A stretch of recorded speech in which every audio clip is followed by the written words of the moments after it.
Self-doubt comes like any artist for filmmakers as well. And you keep questioning why you're doing something that you're doing. We've lost 69% of our wildlife species on the planet.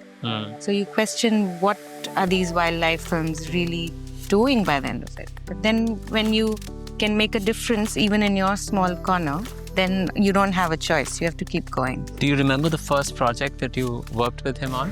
Mike was working on this film on the horseshoe crab. Its blood has incredible curing properties. Cancer, arthritis, all kinds of stuff. From Timeless Traveler to Snakes SOS. How many projects in total, if you remember? Oh my God, how many projects? That I don't think I have a number for. There was one film we did on another very non-glamorous bird called the Western Tragopan. We spent 2 years looking for this bird. We heard it every day, by the way, but we saw it once. Did Gautam build his drones because of this bird?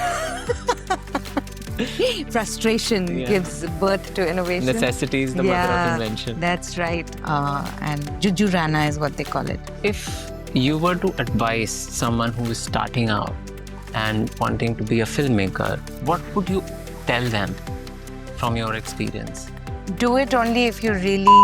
We've seen a great shift in how the content was made earlier and how it is made and produced and projected out to the world now. As a filmmaker, what's your view on that?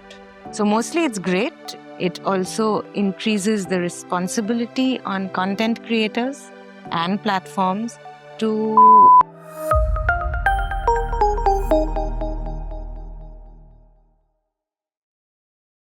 Welcome to Moving Forests with Keshav Sharma. This is a show where I speak to wildlife content creators, naturalists, forest officers, and I don't really know all the designations. That's the whole idea. I want to get to know more about the space and speak to all of those who are making it possible for animals and natural history to survive and thrive.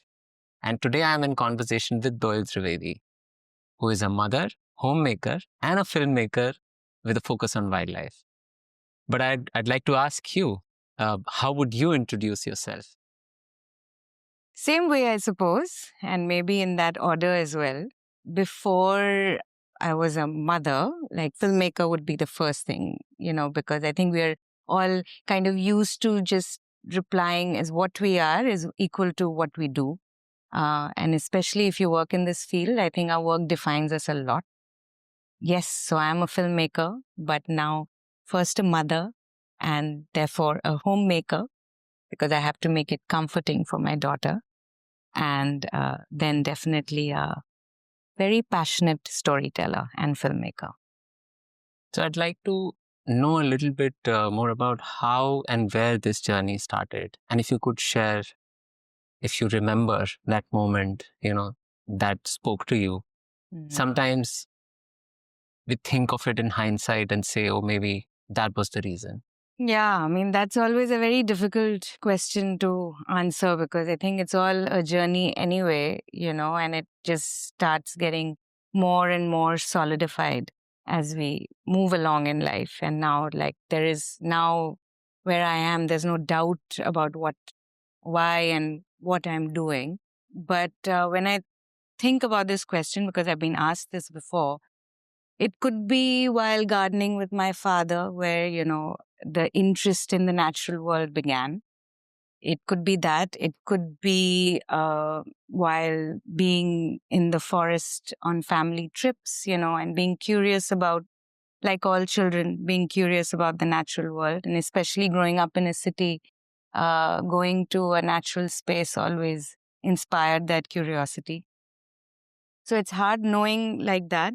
But I think there is no doubt that why I do what I do is definitely because of inspiring work from my mentor, knowing that my mentor made certain kind of films and it made a difference, gave me that purpose in why I make the films I do and that they can make a difference. And of course, then over the last 20 years that I've been working, seeing other people like him, men, women, like you said, forest officers, people on the ground who are doing this thanklessly every day without any acknowledgement even.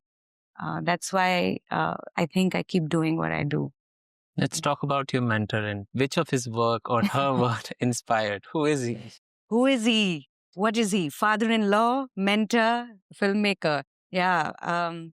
I met Mike when I was 21, and I am so thankful for that, for meeting him at such an early, crucial juncture in my life. I knew I wanted to do something in the environment. I was always a very keen writer. So I did journalism as a student. So I always wanted to write, and I dabbled here and there. And then I remember the day I met him as clearly as I remember today morning, because I walked into his room and he was there, and he was the most fun and relaxed person I met. And, for a young person who knows nothing about the professional world, he just gave you this vibe of wanting to teach. And if you're willing to learn, I think Mike is just a wonderful teacher. And the thousands of people who've gone through his training would, I think, agree to that for sure. So I think I stuck around. Really, he's taught me everything about filmmaking, where I began at least, And more than that, he's really taught me how to keep a big picture in life. I learned that at that young age, helps me even to this day, of how I react to situations and filmmaking in general. So do you remember the first project that you worked with him on? Yes, of course. I remember it all. That beginning is very clear. The middle has kind of all gone fuzzy. Mike was working on this film on the horseshoe crab, which is a very strange and slow-moving animal, and not exciting and glamorous at all. And it's very strangely found only on eastern coasts of wherever it's found. Whichever country? Yeah. Only on the eastern coast? Only on the eastern. Why? Well, science hasn't figured it out, but it could be because of the magnetic fields on the Earth, because they're migrating and moving, and it's something they're following, but they haven't figured out. They're prehistoric. Mm-hmm. They're 460 million years old, and they are unchanged. They completely, no evolution has happened. They're the way they are. Most incredible thing is their blood, when it comes in contact with oxygen, it turns blue. So it's got copper presence in its blood. Normally it's red. It's white. White, and then it turns blue. Wow. Incredible creature. So that was your first project? That was my first project, and it was, I learned how to write on that project with Mike, and then we edited it, and that film actually won, I think, 2 national awards. More importantly, it was used by the scientists who were working in India at NIO. They were working on this animal because its blood has incredible curing properties. Cancer, arthritis, all kinds of stuff. It's still ongoing research. And what was very special about the research in India was that they were taking out only as much blood needed, and to keep the animal safe, and then release it back without harming it. Unlike some other places where, the animals were taken and completely drained out of blood. So it almost feels alien. It looks like alien-like as well. Most importantly, the scientists used this film as a tool to lobby for the animal, and it's now protected under Schedule 4 of the Indian Wildlife Act. So this was how many years back? I want to say 2002. Wow. Or 4 or 3. So it was very early on. I saw the impact of what a film could do. Because that's something, self-doubt comes for all art, like any artist, for filmmakers as well, all the time. I face it a lot, I think. And you keep questioning why you're doing something that you're doing, especially why you're making these films when, climate is changing so much, glaciers are melting, animals. Now, WWF has come up with this report that we've lost 69% of our wildlife species on the planet. So you question, what are these wildlife films really doing by the end of it? But then when you can make a difference, even in your small corner, then you don't have a choice. You have to keep going, I suppose. What was the name of this film? timeless traveler. Timeless traveler. So that horseshoe crab was called the timeless traveler because it survived millions of years. Wow. So from timeless traveler to Snake's SOS, how many projects in total, if you remember? Oh my God, how many projects?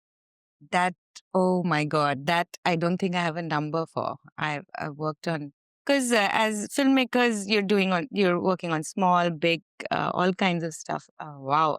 I don't think I've never counted how many films. So tell me about one project that stands out, changed your perspective in some way. I mean, I'm sure the first project itself for you was so important and it helped you see that your work can also bring impact and can change things. If you were to pick another project after Timeless Traveler, which one would it be and why? It's like little babies, you can't pick one. You are in love with all of them. You give a little bit of blood and sweat and sleep to each one of them.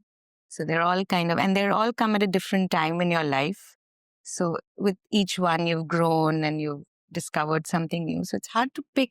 Well, I have to say, if I go with my gut feeling, I love Looking for Sultan, and working on that was very special because things stack up over time, and then it was like a payoff. It was also a turning point, I think, for the kind of work we were doing till then. Like Horseshoe Crab was a very classic format of storytelling. Sultan and Gyamo both were like a turning point in the way we wanted to tell stories. Unconsciously, we had started looking at films a little bit differently, just to challenge ourselves, not to say that others weren't doing it, but just to challenge ourselves. There was one film we did on another very non-glamorous bird called the Western Tragopan. I think that film is also very special to me because we spent 2 years looking for this bird. We saw it. Wow. We heard it every day, by the way, but we saw it once Where do or you find it? twice. Tell us more about the bird. So it's called the Western Tragopan. It's only found in Himachal and some parts of Pakistan, I think. It's a very small population. It's 5,000. But, I don't think anyone really knows. Like snow leopards, they say 5,000, but no one can really no one can They're really so know. elusive. Yeah. And the landscape is so large. You really And challenging. And challenging. So you don't know. So the Western Tragopan is like that, like the snow leopard or the tiger. It is indicative of the health of the ecosystem. So if the Western Tragopan is healthy, breeding in that area of the forest, then that forest is healthy. You can say that. You can prove that. And so there were some incredible forest officers who were working in Great Himalayan National Park at that time, when it wasn't a UNESCO World Heritage Site. They'd been working for years. And when they came to us, they wanted to make a film to again, bring this on the map. What's the difference between a national park and a UNESCO World Heritage Site?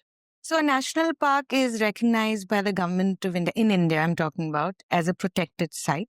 But a UNESCO World Heritage Site is the UNESCO, the international body, recognizes that part of that world as a heritage site for the entire planet. So they invest in it, or they just give it that recognition? They give it that recognition. That's it. Yeah. It's still protected by the local authorities. Absolutely. Okay. Absolutely. Now let's go back to your story. Yes. What was the story? Western Tragopan. Yeah. That's right.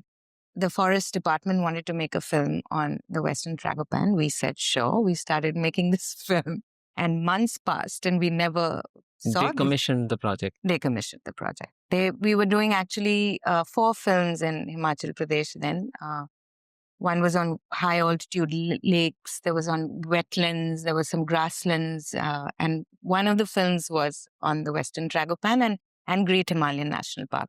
Is the youngest. At that time, it was the youngest national park in India. When? Which year?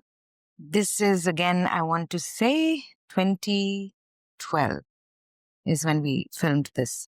So we changed the name to Looking for the Western Tragopan because we just couldn't find it. And we camped in the forest. It's still one of the most beautiful forests that everyone should visit. It's changing drastically the area around the forest. Where exactly, if one was to go back and have the same experience, how can they do You that? must go to this. The last village is Gusheni and Nagini So in Himachal, in Himachal from Chandigarh, Pradesh. you go to Nagini. Yes, Is it via Kullu or some other route? some other route Okay. through Ott. Through Ott. Ott. Okay. So from Chandigarh to Ott to Nagini. Yeah. And then?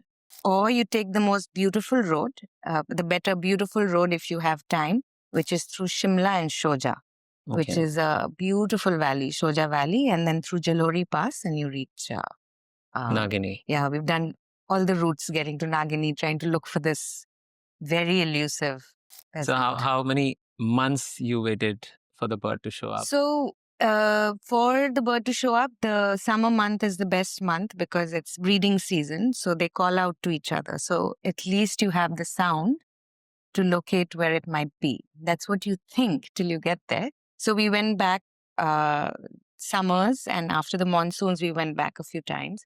So I think we went back and forth a few months over 2 years, and we camped a couple of weeks each time in the forest. So you would hear it at 4 a.m. every morning. But it's the most beautiful sound, and it echoes through the forest. It's even before the sun rises. So you rise with the thing, and then your guides who know the forest the best, they'll be like, that mountain or that mountain. And then we would cross for that day, that valley, that mountain, and go and sit, Trek and wait. trek and wait for this bird.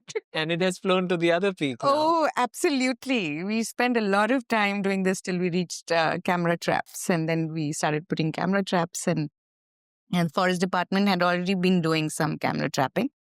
Plus we added some of our own, and we found it finally on a camera, not on our own camera, because every time we would, I think once it almost jumped next to Gautam's camera, and then before he could turn the camera, it flew away. We just had the grass moving because it actually roosts on 100 feet high trees.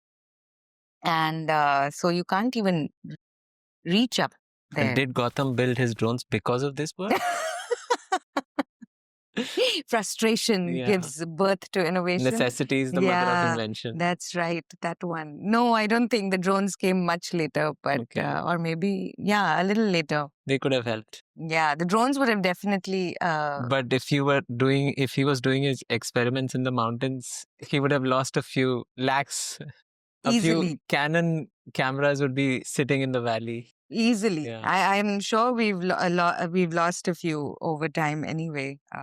But yes, we found it, and it was actually the first ever video documentation of the Western Tragopan in Great Himalayan National Park. They had one video documentation in Pakistan before this, but in India it was the first video documentation. And then that proved that the forest was healthy, and we put the sounds, and the film is something I'm not so proud of now, with like we were young and I would do many things differently, but the film still did what it had to do. It was used by the Forest Department to apply for the UNESCO World Heritage Site. And so, it got the status a couple of years later, or a year or two. I think 2012 is when it got the status. And Jujurana is what they call it. Jujurana is the local name. Local name, Jujurana. Over there, if you say Western Tragopan, but no one will really know. If you say Jujurana, everyone will know. And we took our daughter Ira back there because it was such a special experience for us to film this, and to really realize that it's not all, wildlife films it's not a fad, it's not glamour, it's not all of that. It's really wanting to tell a story so desperately, like anything else. But I can only speak from the lens of wildlife films and making these films. It just needs so much grit and so much just patience, and then not finding it and, trying to figure out a way around that and tell a story differently. So it was really fun. I remember when we decided, let's call it for looking for the Western Tragopan, because we're not going to find it. We've seen a great shift in how the content was made earlier and how it is made and produced and projected out to the world now. As a filmmaker, what's your view on that? As a filmmaker, what do you think that from the broadcast days where you were just working for a few broadcasters, you could literally count them on your fingers, now the possibilities are endless and the consumption of content has also increased. You also have your own page where you are creating just like any broadcaster would. Your quality is as good as BBC's quality, if not better, because you are talking to people who are your own audience and at the same time telling them stories that you are experiencing firsthand and there's no one to filter anything out. So it's coming from that pure perspective. So obviously, if it is so pure, it will be better quality content. That's how I look at it. So what's your view on this and how do you think this will change? I'm not just talking about wildlife, but I'm would love to, know from your filmmaker's brain that, how do you see this shift and where do you see this going? I mostly think it's great. You don't need to depend on big gadgets and big money and, you know, a big broadcaster to be able to put a story out there. And, your phone is a amazing camera and, What we are doing right now is something similar. If exactly. I can't imagine anyone creating a podcast 10 years back, it would be like a dream. So mostly it's great. It also increases the responsibility on content creators and platforms to question themselves on what content they're creating. Is it just bulk or bespoke? We have to decide that as content creators. I think it's a very positive shift because even in non-wildlife, non-environment shows and fiction shows, climate change is becoming a conversation. So it's no longer a bubble that you have. That's why I don't call myself a wildlife filmmaker, an environmental filmmaker. I'm a filmmaker. And because then you can speak about, the subject that you feel closely about. So I think like fiction films talking about climate change and wildlife and all of that is super. Now so the format itself is not just wildlife, you can be making that's also what we are slowly trying. I recently did a travel show. It was with Ranvijay Singh, and it could have been just, something that you just like a travel show, you go and see places. But because he brought his own great insight into the stories we covered, the broadcaster brought a great commitment to the subject that I offered. And we could bring our expertise and experience of environment and wildlife stories to the table. It was a great mix. And it was a travel wildlife show, but it, covered stories from wild bear, black bear orphans to tiger corridors to how tourists should behave when they go to a wildlife park. So it's really how you, as content creator, use the opportunity. So are you going to just go for that perfect shot that you're talking about, where you've seen those shots of frogs mating, but they're actually glued together and stuff like that? So are you going for that perfect shot? Are you going to have fun with this great space that you have, on YouTube and Facebook or wherever you want to put content on? It's a great opportunity. I mean, Netflix recently put something up. I forget these names, but it was, I think, Bollywood Wives or something. And they go to Beda, which is leopard country. And, they've shown, I just saw the trailer and is just screaming and shouting when they see a leopard, because of fear. It's such a lost opportunity, I feel. A big platform like Netflix and with influencers like they had on the show, they could have still made it entertaining and still reached out to masses. And, it could have been a much more important thing that they could have said in an entertaining way.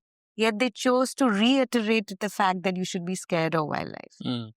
So what a lost opportunity. So I'm very excited by these platforms, but I think it is a big responsibility now more than ever for all these platforms and for people who are creating the content to be super aware of what are you putting out there and questioning yourselves of what you're putting out there.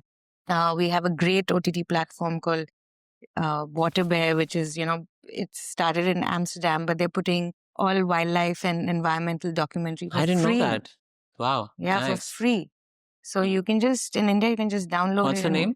Water Bear Network. Water Bear Water Network. Bear. Yeah. Water Bear Network. Water Bear Network. What an Water interesting Bear. name. So it's Water Bear. Water Yeah. Bear. Hmm. And they are, in fact, connecting each film at the end of the film to action. I'll What put it can in the you show do? notes. I'll mention the link also. And I'll also check it out. Yeah. Thank you. I want to connect a few dots here. So you mentioned that there was an opportunity for Netflix to plug wildlife in a way that could have inspired people. Also help dispel some of the fear. So I'd like to share something which is connected with our conversation in a very beautiful way, I feel, because this thought has just come to me. I was not going to ask you this question. So I met you for the first time in this place in 2018. My wildlife journey actually started just a few days before that. It's not that I didn't see anything as a child. I was in my late 30s then. But I attended a show where Pankaj, my partner who came with me that day to this meeting, was giving a presentation. And he's a birder and he's a naturalist. And his presentation was about bird calls and bird songs. So he's lived all his life in the forest. And during that presentation, he did an exercise where he said, close your eyes. And then he started, calling birds in an auditorium. And it was so mesmerizing that I was intrigued that this is amazing. How is this possible that a man can actually know so much about birds and be so much in love with what he's doing? So that was not his only thing. I mean, he can totally not go for nature walks anymore because it requires a certain level of commitment and it is not a great paying job. People don't recognize you that much. It's only a limited few people who are interested in the wild would actually know that there's someone like Pankaj, but he's so talented that he can be one of the best birding guides in the whole country. I just happened to be at the right place at the right time.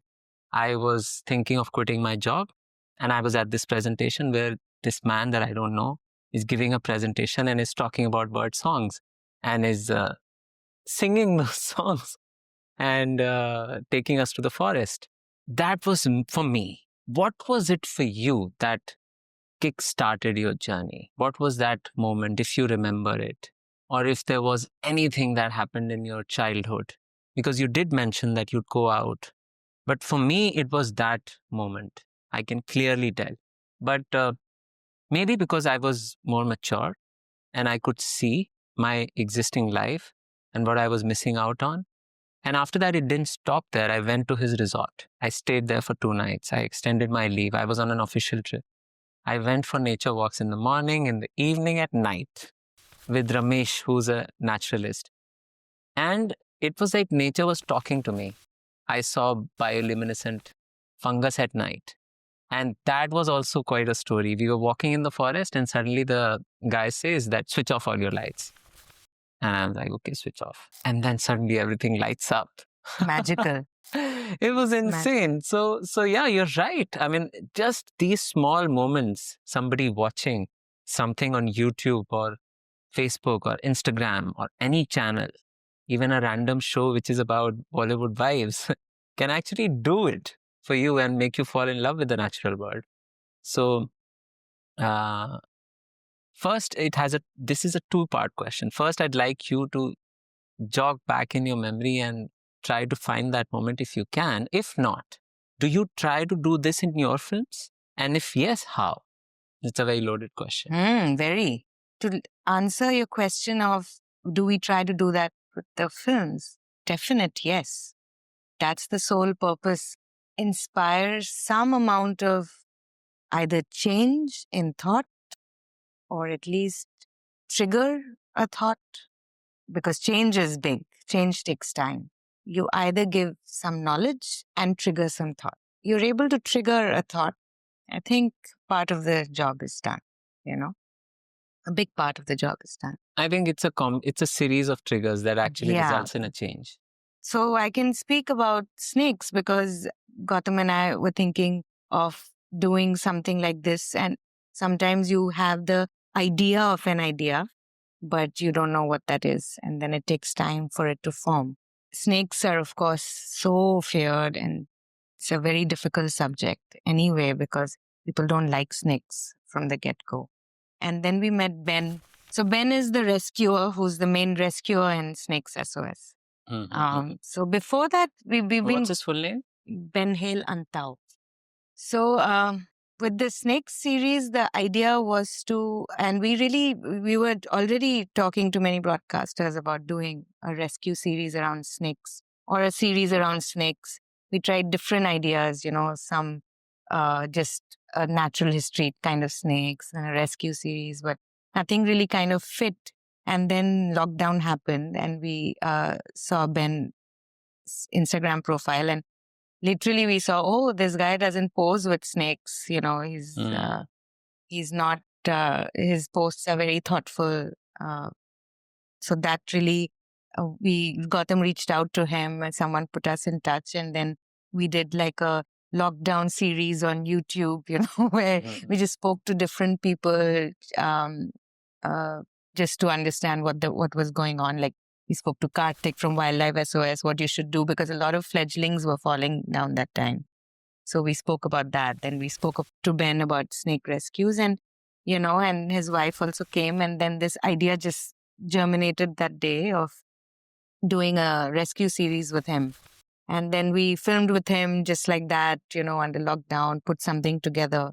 And then National Geographic took a big step and said, okay, let's make this. So that's how Snake SOS happened. That's how Snake SOS happened. And the intention of the show, of course, if you see it, if you see the promos, if you see what's going on, it's mostly, you'll see it's a very exciting show. But that's what we wanted to do. We want to make something exciting, but then the intention of the show is to create empathy towards snakes, the kind of language the rescuer uses, the kind of language we use in what we say about snakes in the show.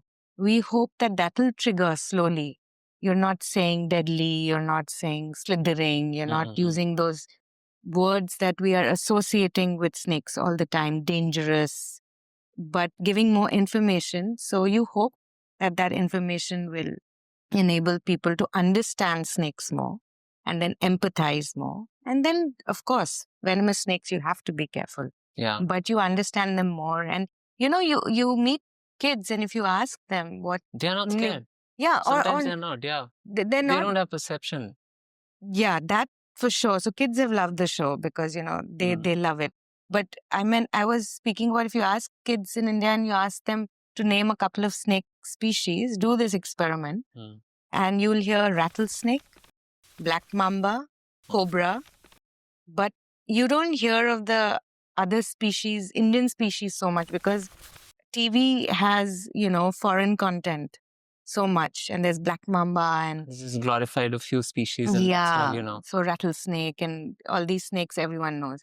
So one of the other ideas of the show was that, we can bring Indian species into conversation. There's endemic ones. Yeah. So there are like 600 species or more of snakes in India. So, that's the idea. Like if people know more about rat snakes and Russell's vipers instead of rattlesnakes and black mambas. So yes, films, whatever we are making, the idea is to trigger some amount of thought and then change, hopefully. But that's so very quickly, if you remember your moment, you can share. If you don't, then you can pass as well. Because I think you've been doing it for so long and you would have had many moments. Yeah. Yeah, that's why I think, for me, like you are a ball of your experiences, right? Everyone you meet, everything you see, it just becomes a part of you. You don't even realize it. 20 years is a long time. I've met such incredible people. I've seen such incredible forests and trees. Even trees teach you so much if you spend time with them. But I think for me personally, like it is, and I'm sure for everyone, this is the case. I don't have that one single moment of clarity that, oh, this is why I want to do wildlife. I think I've been privileged to have so much time in the wild, is that waiting to see something and just being there, waiting to film, have been some of the best times for me, because it always proves that this is not your space. You have to wait till the time it takes for something to happen. And that waiting period is a gorgeous period, because you get to see so much at that time in a forest, and you get to talk to the people, the guides who are with you, and the incredible knowledge they have and the love they have for their space that they serve. Yeah, it all adds up, Keshav. It all adds up. Right now, I was there in Bangladesh filming for a climate resilience film. And I mean, it's on floods and cyclones and how things are shifting, and how science and technology is being used for the people so that they survive severe floods and cyclones. But I met these people who are some of the most vulnerable people on the planet right now. The fishermen who live on the coast in Sundarbans at the extreme ends of Bangladesh, and farmers who are just dependent on the river waters, and floods are just devastating their livelihoods.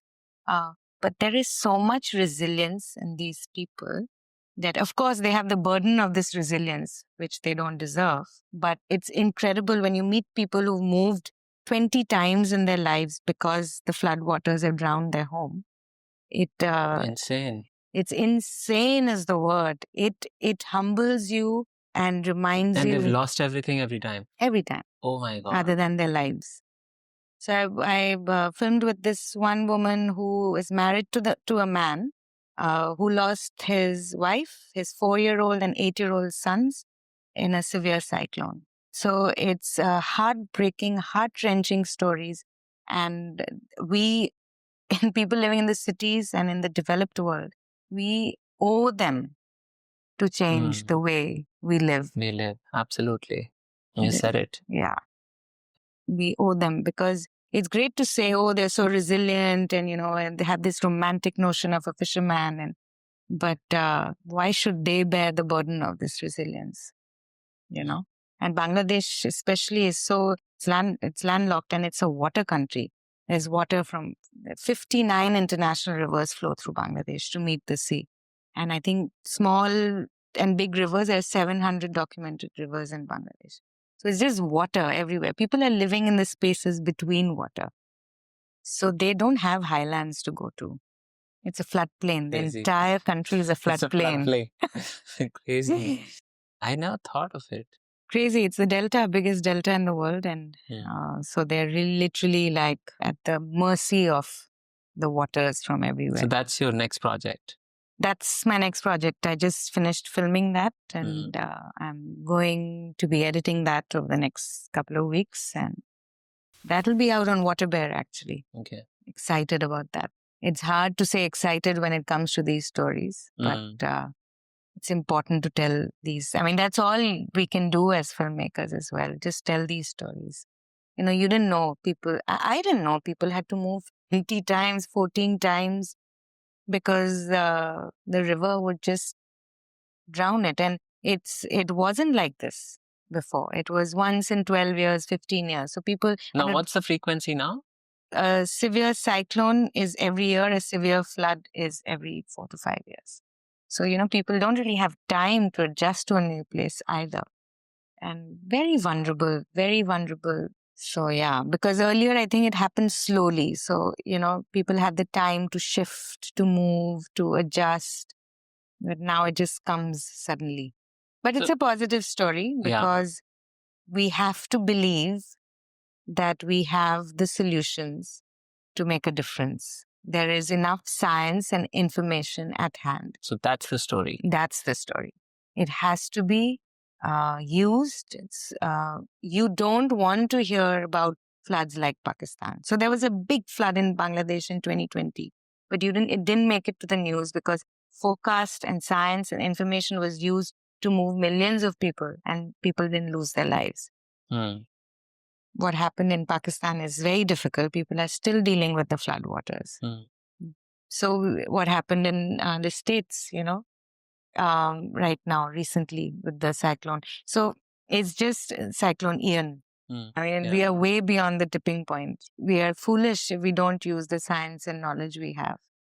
It's all possible. It's happening. There's a lot of positive news out there. People are bringing back entire dried rivers, right? Like in Rajasthan, an entire river was brought back in 12 years. So things can happen. You can make those shifts. If you were to advise someone who is starting out and wanting to be a filmmaker or wanting to be a wildlife filmmaker, or maybe not wildlife, just filmmaker, what would you tell them from your experience? Is it something that you would advise people to take up in the first place because you've been there for so long? And sometimes when people do it, they say, no, don't do this. If yes, why? And what would your advice be?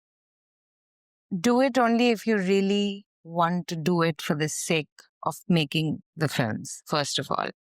I think that's very important. Don't do it because it looks glamorous. Don't do it because it looks like, it would make a great Insta post, or, don't do it because that's what the rest of your gang is doing. Like when you're sitting alone and asking yourself, would you do this if you didn't get any money for it?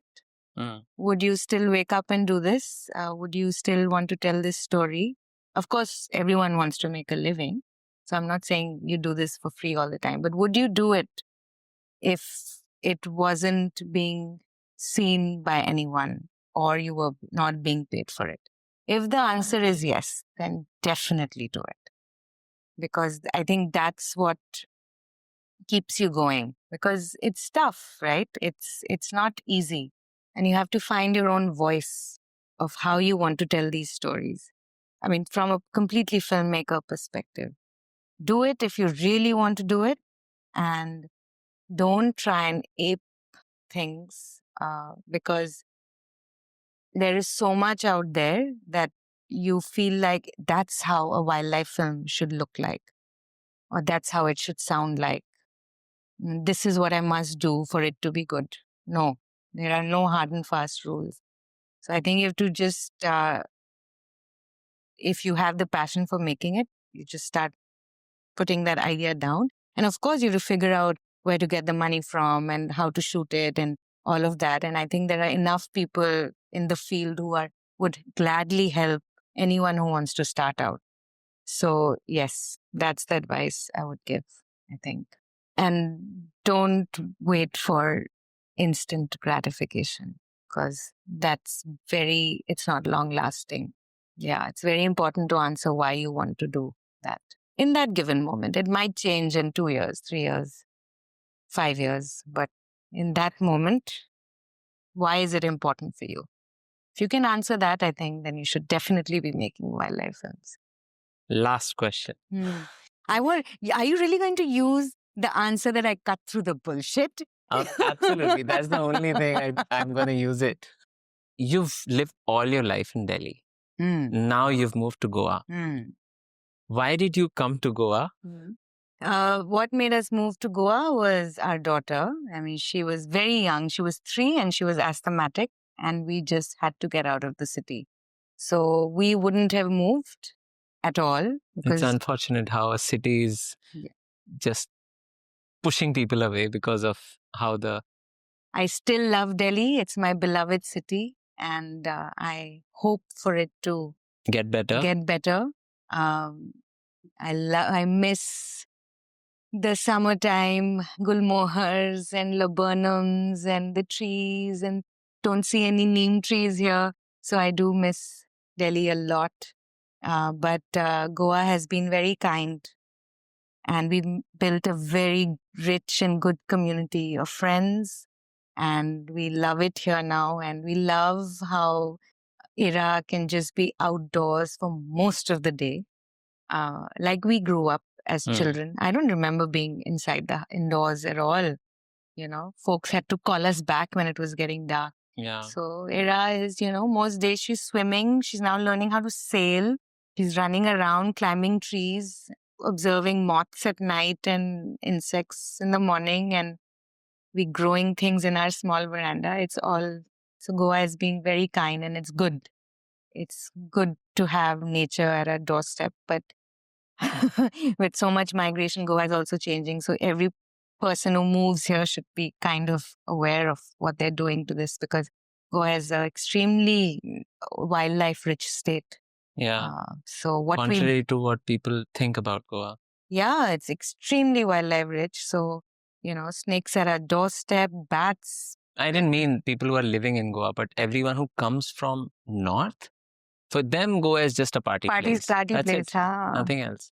You might be surprised. I have never really partied in Goa. I've always gone to the forest. And that's how Goa has been for me. So it is like Goa means forest. How lovely. Yeah. Yeah, Goa is forest. And really, it would be very important for people who are moving there to just be aware of that, so that they build a certain way, they move a certain way, and they live a certain way. That's the least we can do, I think.